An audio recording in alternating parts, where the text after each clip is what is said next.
All right, so today we're going to be talking about making your first program in C. We're going to start off with a simple hello world program. You can see that I've got my int main function.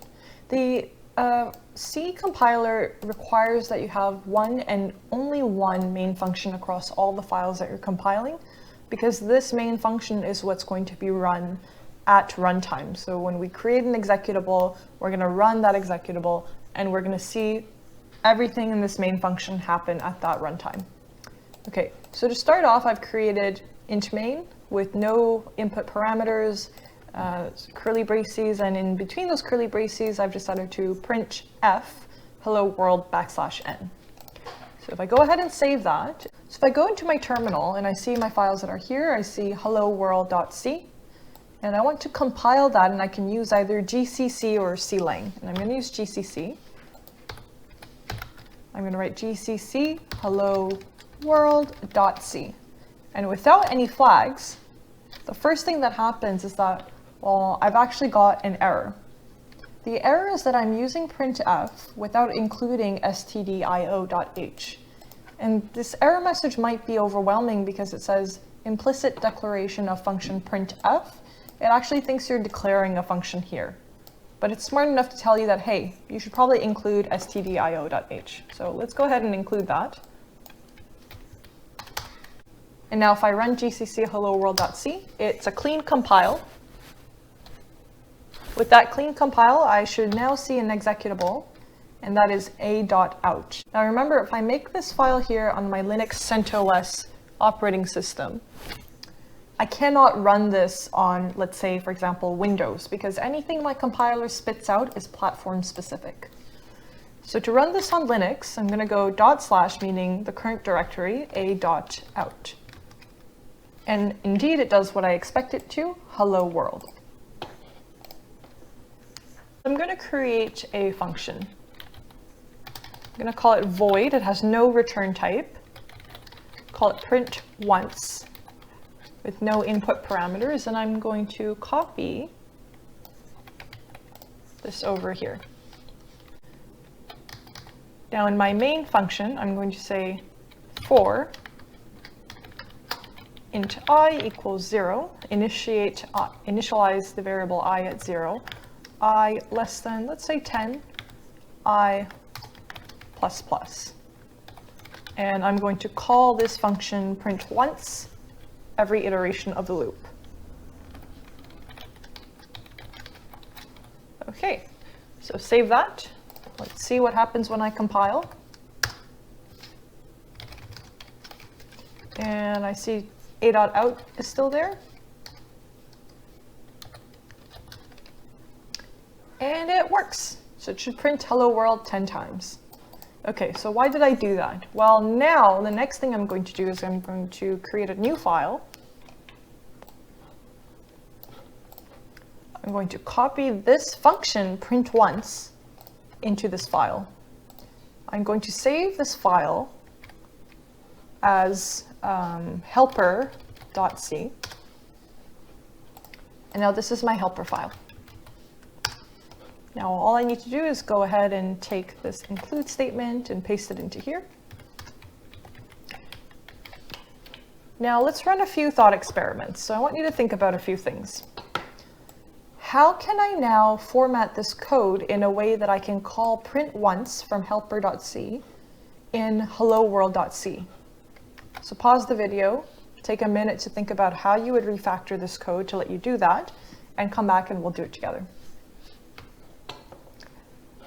Okay, so now that we're back, let's go into the terminal.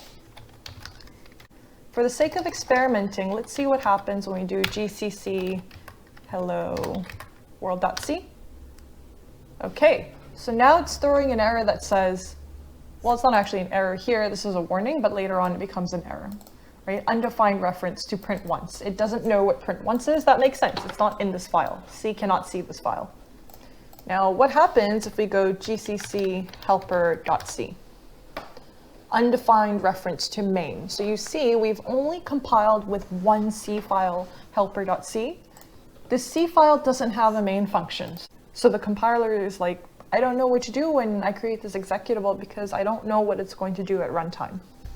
So to help it out, we are going to do, at the top of hello world.c, we're going to do hashtag include helper.c.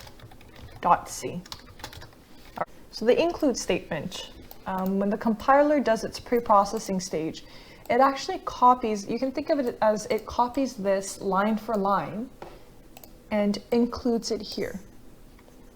Okay, so now we've got all of this code inserted here, which is the same as our original hello world.c.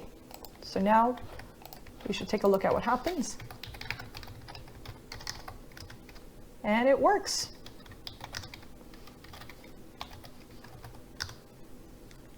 There we go. And just to be extra sure, I want to do that again. And we've got it. Okay. And so this works. What if I have, and this is going to look really dumb.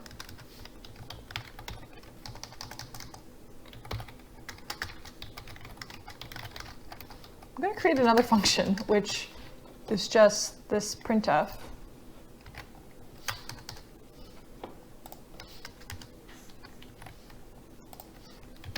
Okay, now I have a helper, which does exactly what the print once does. And I'm going to call that helper right here. So we demonstrated that this initially worked when I didn't create a new function. Now what happens when I try to do gcc hello world.c? Okay, so it throws a bunch of errors at us. It says implicit declaration of function help print once. Now that's referring to line 4. And C is processing things in the order that they appear. So it doesn't see help print once until after print once. So if we want this to work, there are two things we can do. The first thing we can do is to just cut this and paste it above this function. But sometimes you've got a lot of circular referencing and it's really hard to just copy and paste things in the order that you need them to be in. So now it actually compiles. But let's say that I'm stuck and I can't do that for whatever reason. Okay, so we have that error. All I need to do is to write the function prototype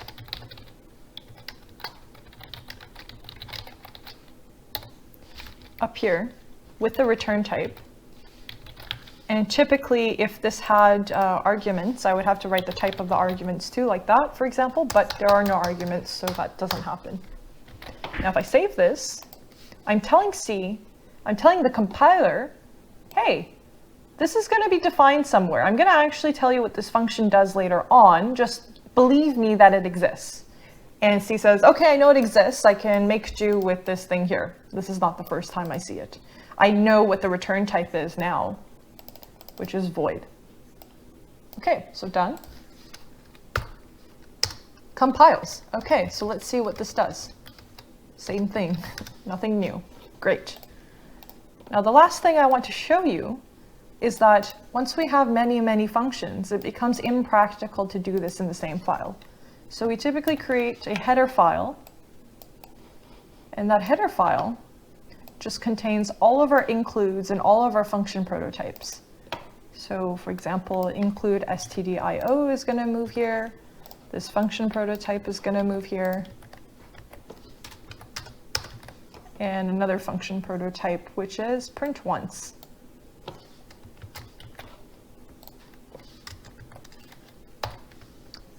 Okay, I'm going to save this as helper.h, or actually demo.h, like this. And now, what I'm going to do is that instead of including helper.c here, in the hello world.c file, I'm going to include demo.h. And remember that the include is actually going to copy essentially all of these lines of code and put them right here. So we've got our function prototypes, we've got our include statement, done. I'm going to put that aside. We're going to focus on hello world.c. Now let's try compiling that.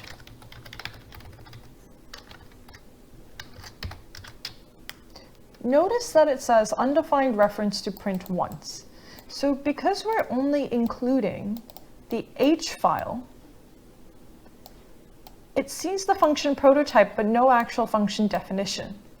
So when we included the C file, we didn't get this kind of error. This only happens when we use an H file. So now we have to do something called linking.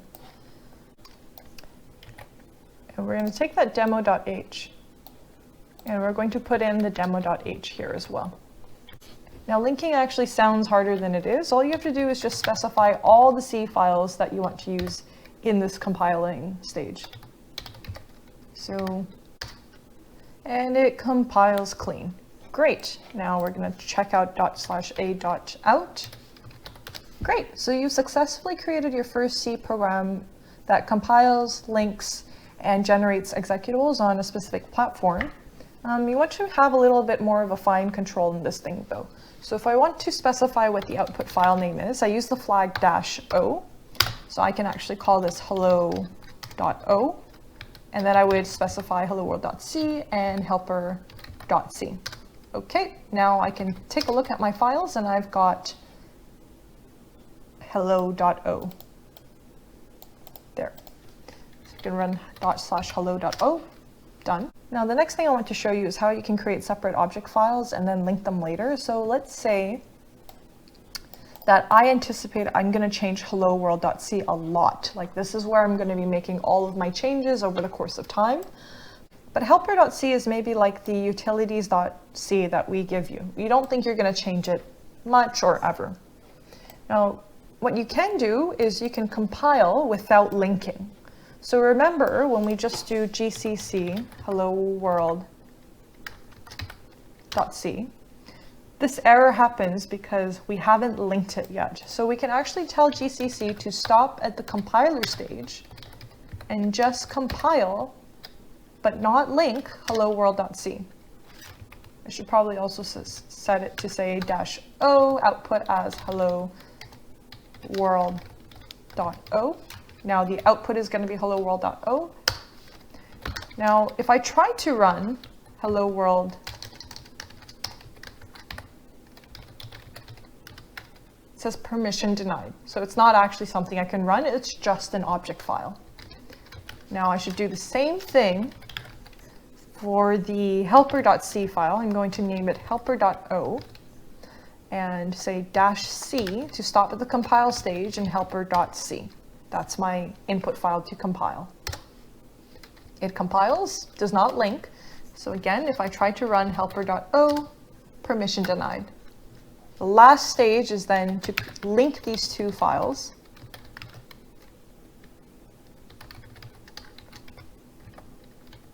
Like so, and they're done. And I should specify the target output as hello.o. Done. Okay, so now if I run ./hello.o, good, all done. Now, a tip for a flag that helps during debugging with Valgrind is to add the -g option that gives you debugging information. Then I'm going to just add the rest of my flags as usual.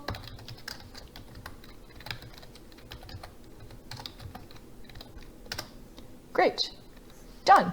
So that ends the tutorial on creating a Hello World program in C.